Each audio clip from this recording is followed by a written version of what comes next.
Hello, folks. Back again. It's doing two today. It's good, isn't it? Anybody think I'm staying in because of the hot weather? And oh, it's hot, isn't it? Right. So anyway, what I thought I'd do today is to have a little look at Mr. Andy Burnham. From what I know and from what I've sort of getting from various sources and so forth, is sort of confirming it now. As I've said to you before, I'm aware of Burnham I can remember him in the Blair government because I'm that old, you see. So I can remember him in the Blair government. He wasn't very impressive with anything then. And he failed the Labourship of the Labour Party twice, didn't he? Failed to Miliband and he failed against Corbyn. So he's done that. Then he went to Manchester, and he was in Manchester for it was about 16 years, I think, wasn't it, as mayor of Manchester. So he's had nothing to do with the House of Commons whatsoever for 16 years. So he must be way out of touch with, being in Parliament and the workings of Parliament. So he's running at a fair disadvantage there. And he's very clearly very much on the left, probably more left than Starmer was. That doesn't feel one full of much hope, really. And he seems to be making all the noises that are pretty Starmerish anyway. So it rather looks though it's Starmer number 2. I believe the football fans in America have been chanting in the football matches and chanting on the streets of the United States that Starmer is a W, but also that Andy Burnham's a W. But I think the government and the mainstream media aren't covering this, mind, because I don't think they want us to see that. But I bet the Americans are well amused by it because I'm sure they share the views of the football fans. But anyway, that's by the by. So to look at Starmer and look on, there's no manifesto there for Starmer. He's got the manifesto that Labour voted in on. So if he sticks to that, he sticks to that. But people tend to think that he's not going to necessarily stick to that. What is it and what's he all about? So let's have a little think here, shall we? Right, we got open borders. Now, what do we think he's going to do with open borders? What I think he's going to do with open borders is to leave things as they actually are. He's a good talker. So I'm sure he will talk and he will convince a number of people that he's going to do this and he's going to do that. But I think what we need to do is to wait to see what he does, not listen to what he's got to say, but have a look to see what he does and listen to what he's saying about why he's done it.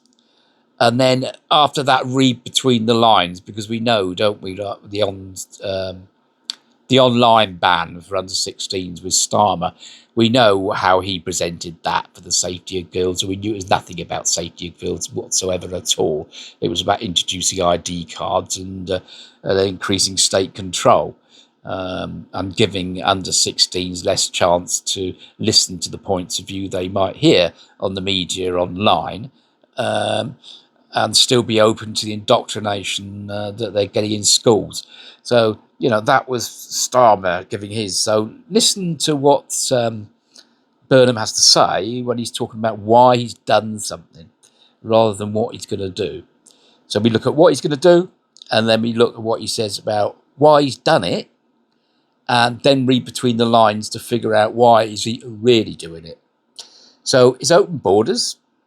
I think they're going to stay open and it's not going to get any better. If anything, it's going to get worse. There's already some place they're talking about in the United Kingdom where it's a town of 800 people and they're planning on putting about 1,200 illegal migrants into an army camp very near that village. Now, I needn't say any more about that. To put 1,200 migrants right on the doorstep of a village of 800 people speaks for itself. I needn't suggest what the problems might be. There's going to be huge problems, of course there is, but we all know what problems they're going to be. Through experience, it's happening all over the country now, isn't it? So open borders, no difference, maybe worse. Then we go on to taxes. Now, people seem to think, and I certainly agree, that under a Burnham government, there's going to be more taxes. I won't go into it any more than that, but there's ways of creating taxes, isn't there? Like some of the thought of rebanding council tax, this idea about having to pay a cost on the equity of your house or something, I don't know. But there's all these new taxes, present taxes going up. They're going to tax more. And already we've been taxed more than we have done for about 70 years or something. So that's just going to mean we got less to spend, and it's going to carry on taking us down a downward path, isn't it?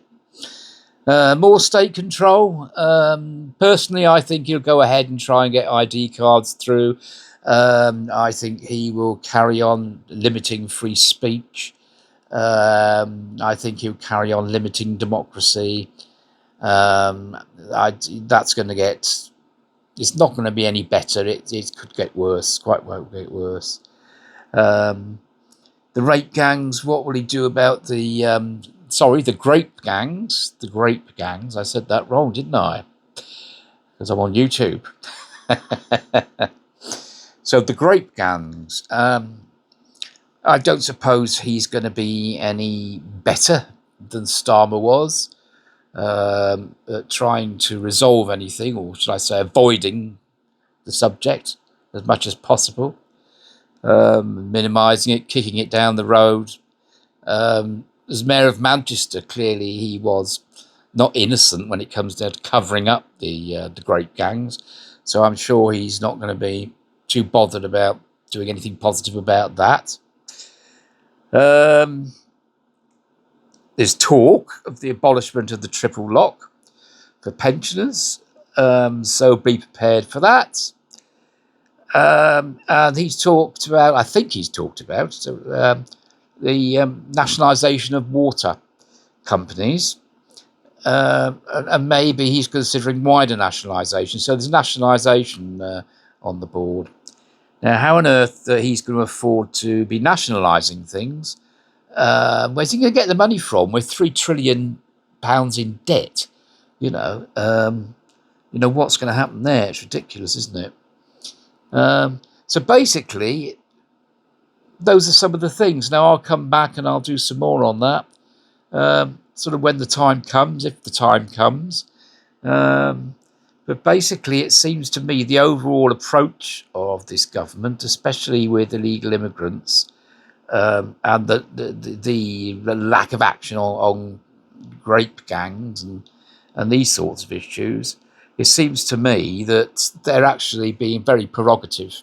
They're provoking the whole of the British people, in my opinion. The thing is what are they provoking us for, and what are they trying to provoke us into? Now, I'm not going to answer that because I'll probably get arrested. I'll leave that to your imagination.